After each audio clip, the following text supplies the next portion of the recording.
Hello everyone. So I thought I might do something a little different today. I've got all these fragrance oils that I want to test, and sometimes I just can't think of colors. So I've seen this on beauty channels where they let colored pencils or whatever choose their makeup. So I thought that might be fun to do with some soap. So I'm just gonna pick something random here. I'm not looking. Okay, so we're gonna do London Peony and Blush Suede by Muddy Soap Co. Now this one does have a little bit of vanillin in it, but not much, so I'm not entirely concerned it's gonna discolor. However, since it is a floral, I am concerned that it may accelerate a little bit, so I'm only gonna do two colors. So the colors we're gonna do, not looking...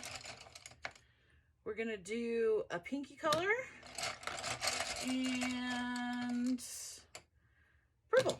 Pink and purple. Oh, that'll be pretty. Okay, so let me get everything ready and I'll come back and we'll make the soap.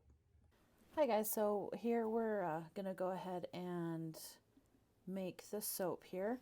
I apologize for the drastic change in audio. Since I filmed the intro of this, I have since got a microphone. So I hope this is a little bit better as far as sound quality.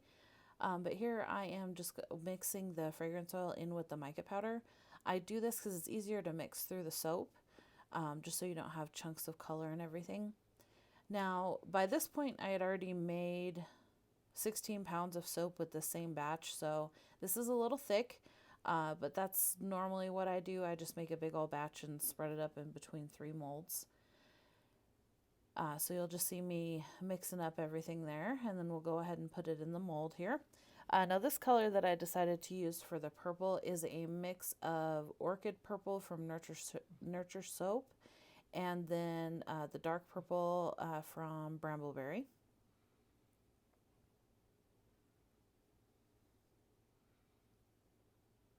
Getting everything out there.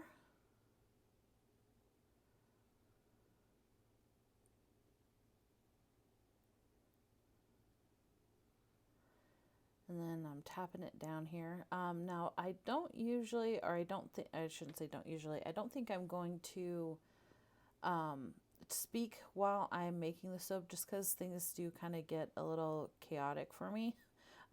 Because like I said, I'm already, over a dozen pounds of soap in by this point. So yeah, things can get a little frantic and sometimes I'll forget to talk. But you can see here, this one was quite thick. I'm struggling getting that color and fragrance oil mixed in there.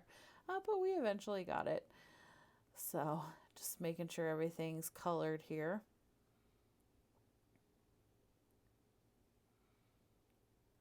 And if you hear snoring noises, I'm actually sitting on my couch right now and my dogs are behind me and one of them is snoring.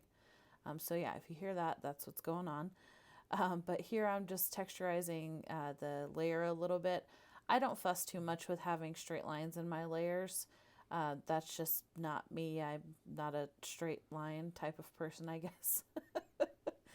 I can appreciate the straight lines in soap, but I'm not that fussed about it. It still cleans the same. So I'm just layering that on there. Getting everything out of that container.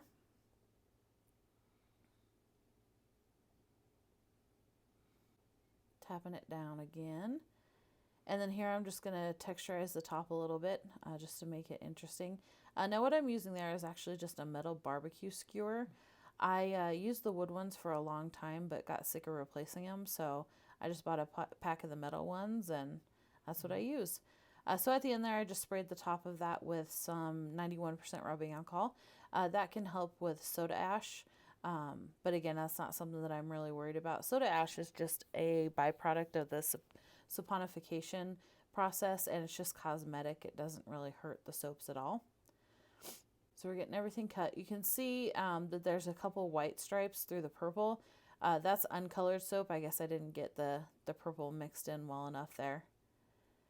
But if you're liking what you're seeing here, if you're liking my videos, please go ahead and pamper that like button. Give it a little love. And don't forget to take some time to take care of you.